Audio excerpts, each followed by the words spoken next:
Once upon a time, we used to listen to each other.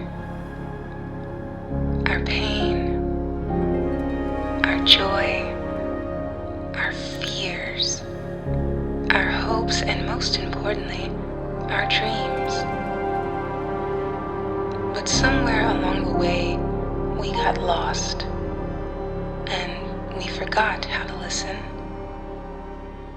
But don't you worry. These stories will have an impact that will help guide you back.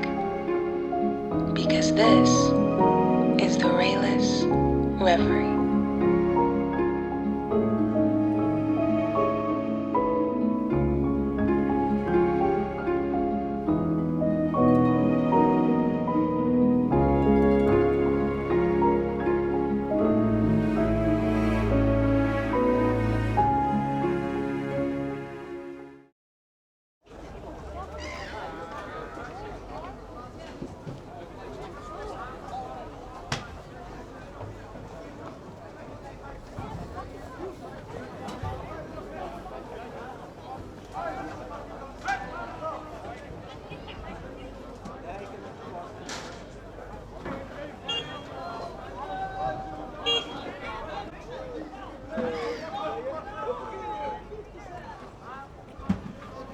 A countryman was one day selling his pears in the market. They were unusually sweet and fine-flavored, and the price he asked was high. A Taoist priest in rags and tatters stopped at the barrow and begged one of them. The countryman told him to go away, but as he did not do so, he began to curse and swear at him. The priest said, "You have several hundred pears on your barrow. I ask for a single one, the loss of which, sir, you would not feel. Why then get angry?" The lookers-on told the countryman to give him an inferior one and let him go, but this he obstinately refused to do.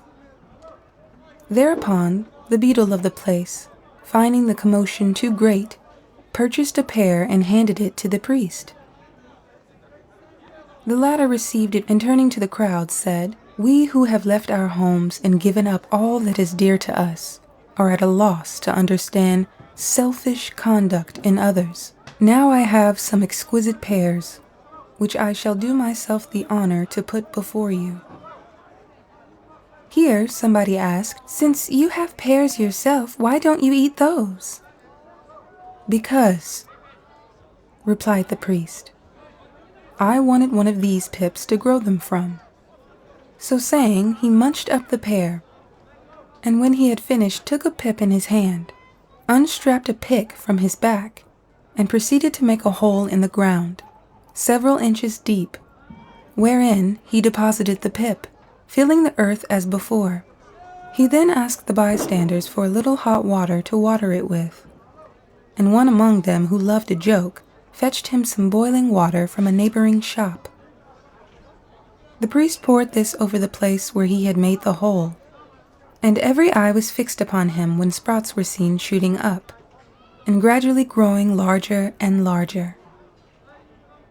By and by, there was a tree with branches sparsely covered with leaves, then flowers, and last of all, fine, large, sweet-smelling pears hanging in great profusion.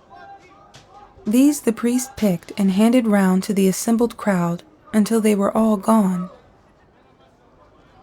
When he took his pick and hacked away for a long time at the tree, finally cutting it down, this he shouldered, leaves and all, and sauntered quietly away.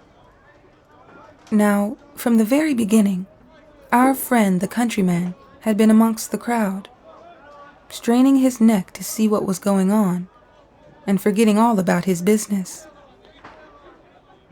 At the departure of the priest, he turned round and discovered that every one of his pears was gone. He then knew that those the old fellow had been giving away so freely were really his own pears. Looking more closely at the barrow, he also found that one of the handles was missing. Evidently, having been newly cut off, Boiling with rage, he set out in the pursuit of the priest. And just as he turned the corner, he saw the lost barrow handle lying under the wall, being in fact the very pear tree that the priest had cut down. But there were no traces of the priest, much to the amusement of the crowd in the marketplace.